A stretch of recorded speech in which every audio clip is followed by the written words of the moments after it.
guys, how you doing today? John Sauce here, back with another tech review for your car. I've got the 2-in-1 CarPlay dashcam from the same company that sent me their wireless CarPlay box. That's one car stereo. They're a great manufacturer of car accessories and products, and they sent me this dashcam to test out, which pretty much is like it says 2-in-1. It's got the dashcam functionality and it has the AI box built in already. So we're gonna go ahead and unbox this thing and see what it's all about. All right guys, check it out. So unboxing time here. This is the 2-in-1 ICE DVR CarPlay dashcam from One Car Stereo. This is the same company that sent us the Apple CarPlay Android Auto YouTube display unit that we used in the previous video for the BRZ. Let's just get right into it and open it up. All right, so top is off, and the first thing we see in this packaging is the product manual. The actual camera itself is right here. So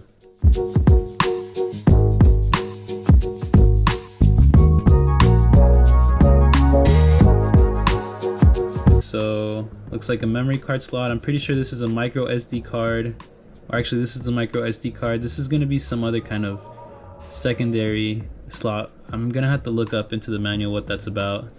And your power cable, a data cable, a trim removal tool, which is pretty nice. I never get tired of using these because you know, they're so useful for any little project.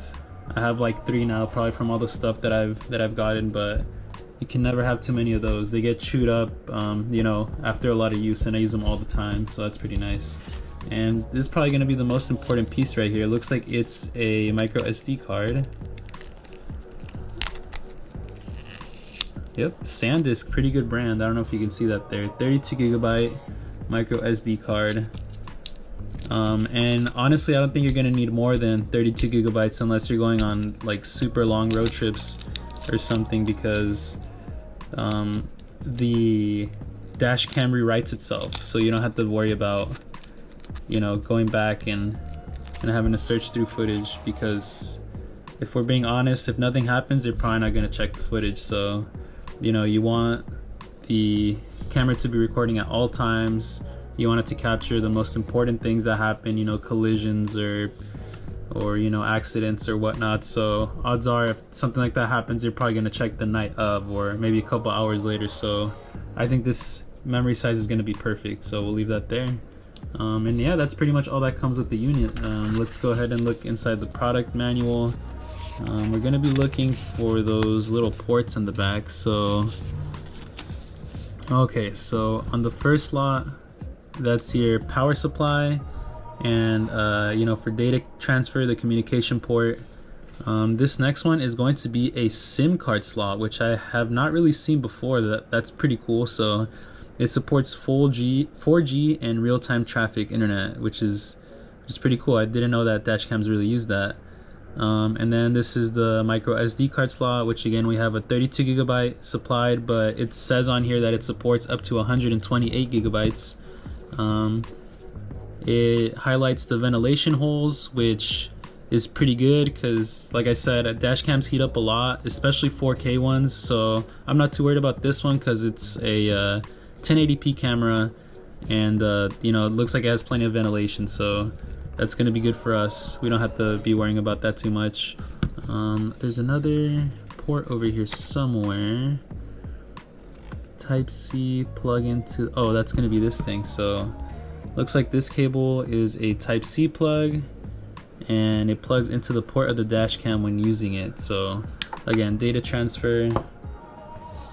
And yeah, this is pretty much just instructions on how to connect the dash cam, and it's got some CarPlay instructions as well, which looks like you can review the footage within the app. So that's pretty cool. You're going to be able to see all the footage within your dash, which is awesome on the stock head unit. So you maybe don't even have to transfer the data onto your computer. If you just want, you know, some evidence, you can record it on your phone. Looks like it has all the functionality of the other One Car Stereo light AI box. So yeah, it should be pretty good. I'm super excited to put this on, so let's go ahead and wrap this all up, and we're gonna go ahead and put it inside my 2022 BRZ. Alrighty guys, so the first thing you're probably going to want to do when you get the dash cam is figure out where exactly you want to go ahead and mount it. I've already got mine in here, so I think I'm gonna want to put it right up here, next to the mirror, and of course, let me see if I can get a better angle of that. So right up here, and this thing kind of tilts and swivels, so the angle doesn't really matter, but this right above the mirror is looking like a perfect spot to me, especially because we're going to be able to run the wire right up through the headliner. So let's go ahead and get that sorted. We're going to put that right up there. Alrighty guys, so we stuck that right on the windshield behind the mirror. So I twisted my mirror a little bit just to get the perfect angle there, but as you can see, it's sitting right behind the mirror. It does not obstruct my visibility at all, especially if you're looking from my point of view right here. You definitely cannot even see the camera there. It's unnoticeable. I stuck it on about maybe 30 seconds ago, and I'm just making sure to press on it and just let it adhere for maybe a minute, 2 minutes, before we actually run the wire up through here. The wire itself has an angled port, so it sticks out a little bit, so make sure to give yourself a little bit of room there, and that's going to be enough to let the cable just run freely up along the headliner here. So I'll just show you how that goes once this finishes up drying. Alright guys, so we've got the dash cam all wired up. You can see I left just enough space to connect this cable, and I'm just plugging it in beforehand before I finalize all the running of the wire through the trim and whatnot. All right guys, so check it out. You got everything all wired up. You can see that my phone is right there. My power cable is routed behind the seats, through the door trim panel right under the door, up the side there, through the A-pillar. It comes up through the headliner and right up to my dash cam, which is right there.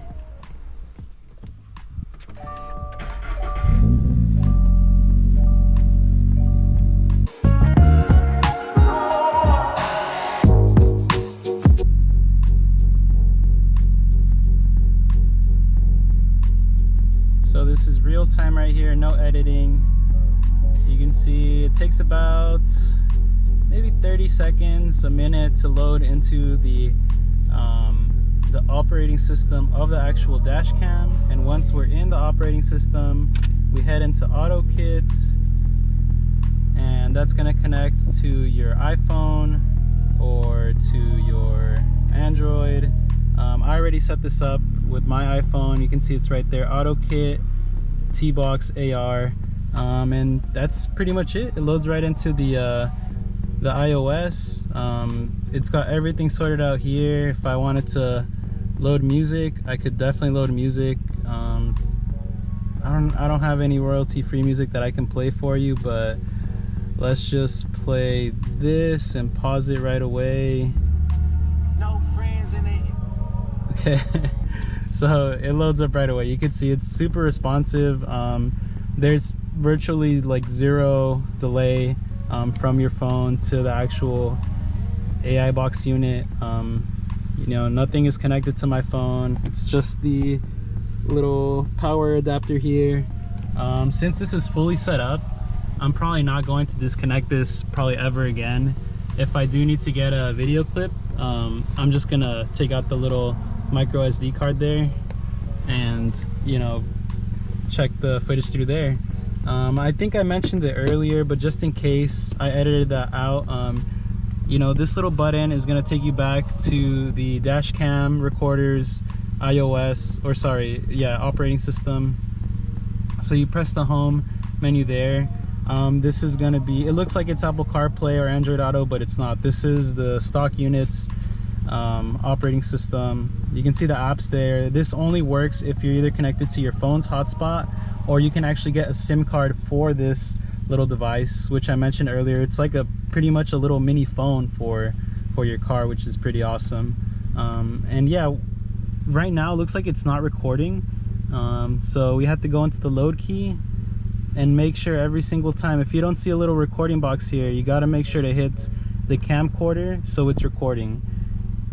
So yeah, the cool thing about this dash cam is that even if it's not plugged in to your main input for your car's head unit, so this car doesn't read information off of the little 12 volt inside the glove box, but it'll read the information, you know, based off of if it's plugged into the USB here in the center armrest, because that transmits like not only you know, power to whatever you're running your USB to, but it also transmits information. So you can see right here, this is the car's operating system, or sorry, the unit's operating system. And if I want to go into CarPlay, I just hit the auto kit function there, and I wait for it to connect on my phone. Just gotta make sure your Bluetooth is on right there. And in about 30 seconds, you can see it popped up right there. Now the car connects to wireless CarPlay, which is totally fine. But as I was mentioning earlier, that it won't pop up your information here on if your car, like, you know, communicates through wired CarPlay. It's not going to display your music onto the dash if your car does that, because my car does. And if you want to change songs, these steering wheel controls are not going to work. You can still use the volume up and volume down, but you won't be able to switch songs. So we hit the record here if you want to check out your dash cam stuff. So this comes in handy, you know, when you get in an accident. A lot of the times you're gonna have to take out your units, or you're gonna have to remove the SD card and plug it into your computer to review the footage. Right here you can literally just review all the footage that you've recorded on the spot, which is awesome. You know, I've never seen another unit that does something like this. So you can see it records in increments of 1 minute. That's what I have it set to, but you can change it to 3 minutes or 5 minutes. If you go to the settings here, and I think you go to recording time, and yeah, so you get 1 minute, 3 minutes, 5 minutes. I just have it in 1 minute increments because you know, it's just, I don't know, I just think it's easier. I haven't really changed it at all. But the recordings overlap, so there's almost nothing that's ever cut out. So as soon as one clip ends, the next one begins, and the next clip almost always has a little bit of the first clip in it, so you're always going to be covered. The quality is okay. Like I said earlier in the unboxing, it's 1080p, so it's not the clearest, and honestly the playback is a little bit spotty, but it's like the security cams that you see in stores, or you know, all those viral videos where people get caught at the store. So it's not the best quality, but I think the key thing here to realize is the reliability, that this is not going to fail you, and I'm hoping that it's going to be running when you really need it. So a quick disclaimer again before I close out this video. I just wanted to let you guys know that the CarPlay dashcam only works with vehicles with factory wired CarPlay. So if you have an aftermarket unit, it might work if it's wired, but there's no guarantee from One Car Stereo that this will work with aftermarket head units. It's only going to work with factory installed Apple CarPlay or Android Auto. The second thing, and this should go without saying, please don't use this while you're driving. So the 2-in-1 CarPlay dashcam should not be used while the vehicle is being driven in most states and provinces. It's important to keep it out of view, which, you know, our dash cam is up there, so we don't have to worry about looking at it. One more thing is that the only known functionality or compatibility error with this CarPlay unit is with the 2017 Honda Accord models. An audio output issue has been recorded. That's the only thing that they've noticed so far. I'm not sure what the reason behind that is. That's just what the company wanted me to let you guys know. If you have a 2017 Honda Accord, please contact the company before you purchase this CarPlay unit. But every other car that comes with the factory wired CarPlay should be absolutely fine with running this. Alrighty guys, so like I said, I've really been loving this unit so far, the CarPlay dashcam. No real complaints, except from the fact that you do lose a little bit of functionality from the OEM car stereo. So that's just something to keep in mind for you guys, to see if this is the right CarPlay unit for you. Alright guys, so that was pretty much it. Let me know what you guys think, if this is something that interests you, or you think maybe it's just a little too much. I think it's a revolutionary piece of technology that I've honestly never seen before, you know, with dash cam and wireless CarPlay slash mini portable phone slash multimedia display. It's crazy. So yeah, go ahead and check out the link in my bio. It's gonna be just the website link for One Car Stereo. You can check out all their products. So this is pretty much only for cars with wired CarPlay already. So you're gonna be looking at cars between the 2016 and up range. I wouldn't recommend using this with an aftermarket car stereo. If your car doesn't have any CarPlay functionality whatsoever, or if your car just has an old style stereo without a screen, go ahead and check out the One Car Stereo website, because they have a lot of options for all types of cars, like special you know, head units that go on top of your car so they can convert older stereos into more modern stereos. They have specialized dash kits for certain cars. So, you know, you might find a solution that works with your car.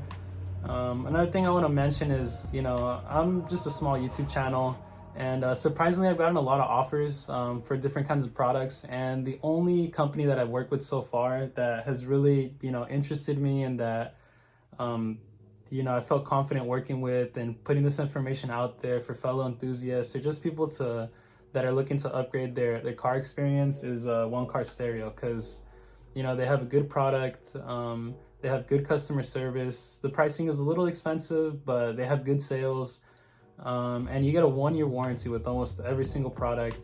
So, you know, you really can't go wrong. You know, if playing it safe, you know, had a brand, I think it'd be One Car Stereo. So yeah, go ahead and check them out. Thank you guys for watching my channel. If you're just barely checking me out for the first time, or if you're one of my 300 plus subscribers, you know, I just want to say thank you from the bottom of my heart, because, you know, this is just a hobby for me, and you know, it's truly a pleasure to be able to share this content with you guys. You know, so thanks for all that you guys do, for liking, commenting. If you're new, go ahead and subscribe if you'd like to see more stuff. I have a 22 BRZ that I'm currently getting parts for, and you know, it's just fun to document the build and see how things go. So you can expect to see some car stuff, you can expect to see some tech reviews, and you know, just everything in between, I guess. So thanks for watching, guys.